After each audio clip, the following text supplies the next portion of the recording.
Welcome, everyone. We have a pleasure today of talking to a young man that many of you are very familiar with. But before I begin, Ryan Roberts, Rising Draft on Twitter, a part of NFL Draft Bible. I have here my good friend David Turner, who is on the video with us. We're video live now, man. 2020 is great times. David, inviting you into the show, man. How's everything been going for you? Everything's been great since the draft. Everything's just been phenomenal with ANC and Draft Bible. We're excited for 2021 and what this offseason is going to bring us.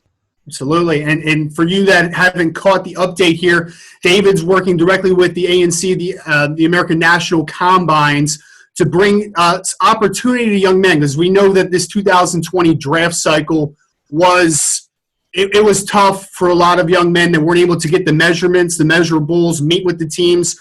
The COVID pandemic really kind of hindered the ability to talk to teams, get those measurements. I know, David, it's tough because I want to invite Deondre in a second, but for this cycle, we talked about it, a lot last few weeks.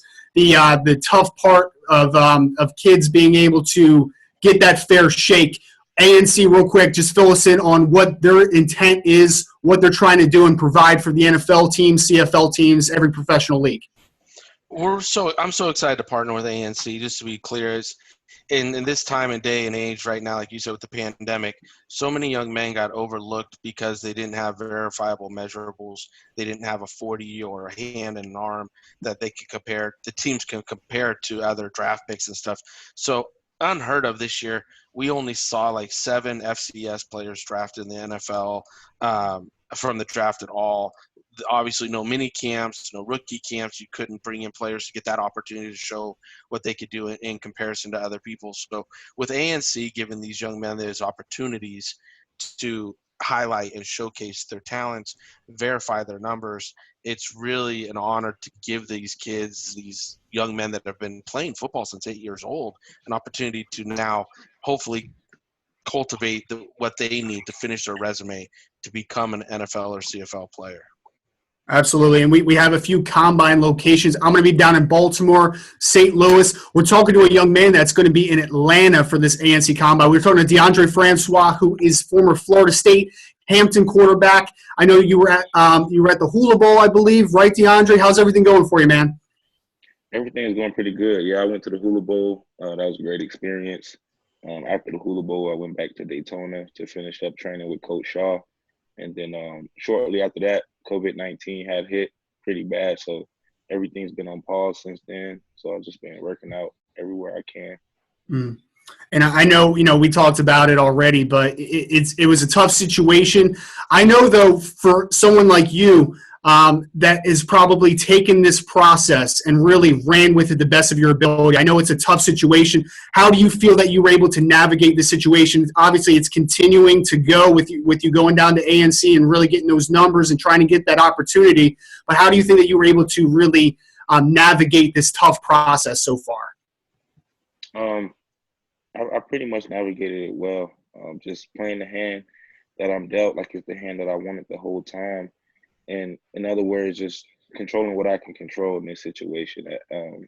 Obviously, it hurt me and a lot of players that we didn't get the opportunity to perform like live in front of scouts and in front of coaches. We had to video record, and it's really not the same. So this combine in Atlanta is really a big deal. It's really a blessing to not only me, but to a lot of players that need an opportunity to showcase their talent and that just didn't get that opportunity. Mm-hmm. And David, I'll kind of kick it over to you, dealing directly with the Combine series. What should Deondre be preparing for? How's it being run? What is kind of the situation that he should be expecting going down there to Atlanta? Sure. I mean, we're going to verify measurables like he got at the Hula Bowl with his hand, arm. We're going to do weight, wingspan, all that fun stuff.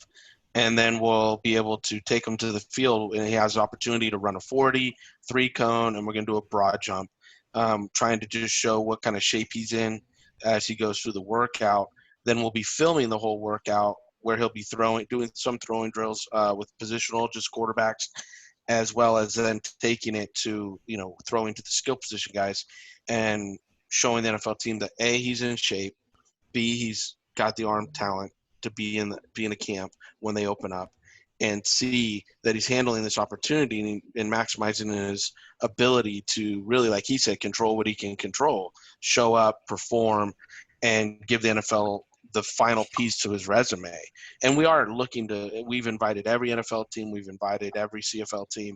We're looking to pack this thing with scouts. We're hoping by the time it comes to be that it will be opened up and the NFL teams will be allowed to join and be there. And we really feel he'll get his stage, the one that he was looking for. One that it was taken from him because of the pandemic, you know? Absolutely. And I know, Deondre, that you're going to take advantage of that because you've been on some big stages. We talked about your stint there at Florida State. You did a lot of great things during your time in Tallahassee. Obviously, you finished up at Hampton this past year. Talk to me a little bit about that experience. I know it's becoming more and more common with the grad transfer. What was it like being in Hampton for a year, and how do you feel like you really finished out your career to the best of your ability? It was great. Hampton, they treated me well. They accepted me with open arms. It was an opportunity to play football. It's a smaller school, smaller than Florida State, obviously HBCU, but they had a lot of great players, a lot of great coaches, and I got a chance to humble myself completely and go there and start over from scratch, get to know a lot of players, and just work on my leadership skills. My leadership aspect was one thing I really wanted to go to Hampton and really polish, and I got an opportunity to do that, and in my college career, in a great way. Mm-hmm. Yeah, and you certainly did. Looking at some of the numbers, over 2,500 yards passing, 26 touchdowns, ended the career on a very high note. And now you're looking for that next opportunity. We talked about Atlanta. David filled us in on what you should be expecting down there. You fill me in on what NFL teams are going to see down in Atlanta. What type of players, Deondre Francois? What are you trying to prove when you make your way down there to just get some more eyes on you? Well, my biggest thing is my character and the social sabotage that I went through at Florida State and the public perception that most NFL teams have of me. And I just want to honestly just have conversation, sit down and talk with teams because I didn't get that opportunity. I didn't get the opportunity to go to the HBCU Combine, and now that I'm going to this Combine, I want to just get the opportunity to sit and talk with teams and give them the opportunity to know the real me, the real Deondre Francois, the type of guy I am, the type of teammate I am, and, the type of person I am on and off the field. And, throwing the ball, running, doing all the drills, showing them my arm talent. But I feel like I have the talent, and it's obvious to play in the NFL. But my biggest question mark was my off-the-field issues and my character. And I just want them to understand, what type of person I am. And the type of teammate that I am and the type of guy that they're going to get, if they sign me to a camp and if they give me an opportunity to come try out. Mm-hmm. And I know David has some questions that he really wants to just kind of roll through with you a little bit. So I'm going to open the floor to David. We'll start just going down a list, some particulars that NFL teams are probably going to ask you along the way, but just kind of see the response for some of them. All right, you ready? Yeah. Here we go. What comes to mind when you think about your family, friends, and experiences that you've had as a young person growing up? One word that comes to mind is blessed. I've been through a lot of tough situations growing up as a child, through high school and through college, obviously, but I'm still here standing. I'm having an interview right now with Draft Bible, and it's just an opportunity to seize everything that I've been working for my whole life. So with all that I've been through, I just have to, say I'm still blessed through it all. I'm still standing. Tell me about your academics and your transition from high school to university, both academically and playing on the field, and what was it like being at Florida State and culture-wise compared to where you come from? Well, academically, I started at IMG. They put me on a pedestal so that when I was going to Florida State, it would be a smooth transition. Went to Florida State, graduated in 3.5 years with my degree in social science, and then went to Hampton and still pursuing a master's in sports administration. So academics has always been my first priority, and then football came second. And as football, going back to IMG, being under Coach Chris Winkie, he just taught me a lot and elevated my game to such a high level. And then in addition to that, going to Florida State, 2015, being able to redshirt behind Everett Golson and Sean McGuire, and learned under Jimbo Fisher for 1 year and master the playbook. That gave me the ability to go out in 2016 and have a great year that I had. And I'm the type of guy who's willing to sit and wait and study and then come out whenever, my number is called. And the transition was just so smooth because IMG really helped me prepare for being away from home and being in college.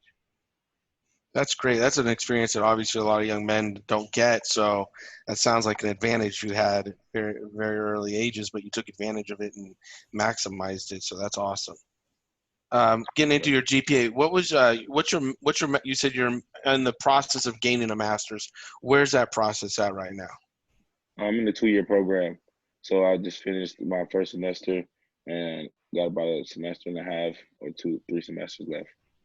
Gotcha. So degree's already done. Now I'm going to go into some of this off the field stuff really quick. You were accused of something, but you've never been convicted of a crime, correct? No arrests, no convictions.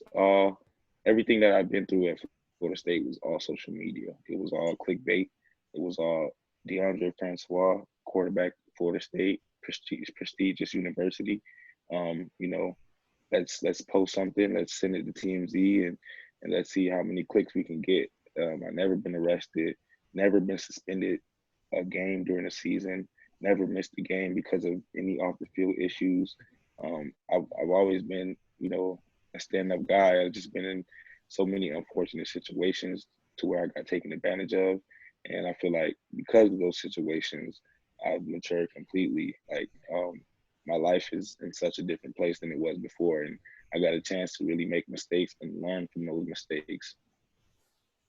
And just so we're clear, so NFL teams here, right now, right here, there are no charges that are outstanding. There's no, cases that you're pending or anything on you. No cases pending, no charges, never been to jail, never, nothing. It's a clean record. Yeah, like I said, everything was just clickbait. I feel like my last situation at Florida State, that situation, that video that happened in 2017, it was a situation that was already in the past, and it got resurfaced because the female still wanted to be with me, and I didn't want to be with her in 2019, and I moved on with my life. So then she ended up posting that video. So it was just an unfortunate situation, and Florida State at the time, we were going through a rough patch. We didn't make a bowl game that year. It was Coach Taggart's first year. So it was our first time not making a bowl game in 30 years. And then right after the season, that happened. That hit the media on Instagram. So it was a situation that was like, okay, we have to let him go, just because everything's happening. And I just feel like if they would have put it in the investigation and they would have understood that it was from the past, it was an old video, and it's no arrest from that video. It's just only allegations. So it was just an unfortunate situation, but I feel like everything happens for a reason, and Hampton gave me a great opportunity to go there and play. Great. Now let me ask you how do you turn off the switch from football player to, just Deondre? What do you do to relax? What do you do to kind of get away from football when those times happen? When those situations happen, man, I would just revert back to my Bible. I'm very spiritual. I believe in God strongly, so I would just get on my knees, continue to pray, continue to just do the right things. I feel like when I do the right things, it gets my life on track to where I'm supposed to be. So I would just read my Bible, spend time with family, spend time with the people that's closest to me. You don't go and play Madden for 5 hours and, maybe go out fishing or something? You're not an outdoorsy, No, woodsy type? no, not really. If I'm outdoors, I'm working out and throwing. If I'm not working out or throwing, I'm inside, spending time with the family. So that's about it. If we call up your coaches at Hampton and at Florida State and ask them what's the best way to coach you and to teach you football, would they say it's in the classroom, or is it more on the field, going through things? What's their best way to learn? I think they would say both. My coaches at Hampton and also at Florida State, they loved me. I had a great relationship with every coach that I, came in encounter with. And I feel like they would say both, even if it's in the classroom, if I see it on the board and I have to go out on the field and then um, reciprocate what I've seen on the board, or if we do an example on the field at that moment and then I have to run and play. My best way to learn is reps. And then, any playbook that I have that I get an opportunity to study, if it's 1 day, 2 days, 3 days, I'm going to do my best to master it so that when I get on the field, I can play faster than I need to. When it comes to coaching, do you like more of a intellectual style coach or a hard coach that's maybe barking at you all the time? Which is the style of coach that you prefer? I like intellect. I like a hard coach on the field, and then when we get off the field, we can bring it back down and have an intellectual conversation. But when I'm on the field and I have my cleats laced up, I want to be pushed to my limits, and I want to squeeze everything out of me and squeeze all the greatness out of me each and every day and push me to my limits to see how far I can go, to see how great I can be. And then when we get off the field, we can go to the film room and really dissect everything that we just practiced. DeAndre, sorry to cut in. Is that also similar to, like, let's say a head coach versus offensive coordinator versus quarterback coach dynamic? Like, do you feel like you like a mixture of different types of coaches, or do you feel that you really gravitate towards a similar style? Really just what I've been used to and who I've been coached by. Coach Jimbo Fisher, he was a guy who was very, very hard on you on the field. And then when we got off the field, he explains why he was hard on you, and he talks to you, like a normal conversation. But when you're on the field, he's going to push you, and he's going to push you. And being under him for so many years really made me adapt to that coaching style. And I'm just in any coaching style that I have to adapt to, I can adapt to. I'm just a coachable guy who's willing to sacrifice and do whatever I need to do. Who's the best teammate you've ever had on your team? Could be a high school teammate, could be a college teammate. Who's the best guy you've ever played with? It's hard to say. I played with so many guys, so many great guys. That's a tough question right there. Because this past year I had some great teammates at Hampton, had great teammates at Florida State and at ING. So it's like to throw one name out there would be real difficult. You're a political man. I like it. Every offensive lineman you've played with, DeAndre. That's the answer. Right. Anybody who makes me look better than I am, they're great. So if I were to call one of your teammates up and say, hey, what's the best trait of DeAndre? What's the one thing that you could tell me, I can count on no matter what? What's the one trait they would pick to tell me? An inspirational leader, man. Somebody who, if you're around that person, they're gonna make you want to be better. That's one thing I harp on. Just making the guys around me better, my roommates, or if it's just my teammates, and just giving up that energy of getting better, giving up that energy of striving for greatness, and just being a leader. I think all my guys will say that I'm a natural born leader, somebody who's willing to sacrifice whatever for my team or teammates, and somebody who's gonna put the team first and push guys to the limits, exactly the way that I want to be coached. Exactly how I was coached by Jimbo Fisher is, how I lead my guys on the field, because the coach can't be on the field 100%. Coach can't be on the field when the game starts. So just a guy who pushes his teammates and understands how to affect each teammate different ways, because everybody doesn't take coaching the same. Everybody doesn't take leadership the same. So just somebody who's able to adapt to each guy on the team and affect everybody in a positive way. Off the curveball question here. Ready? Yep. House is on fire. Mom, dad, everybody's out of the house. Everybody's safe.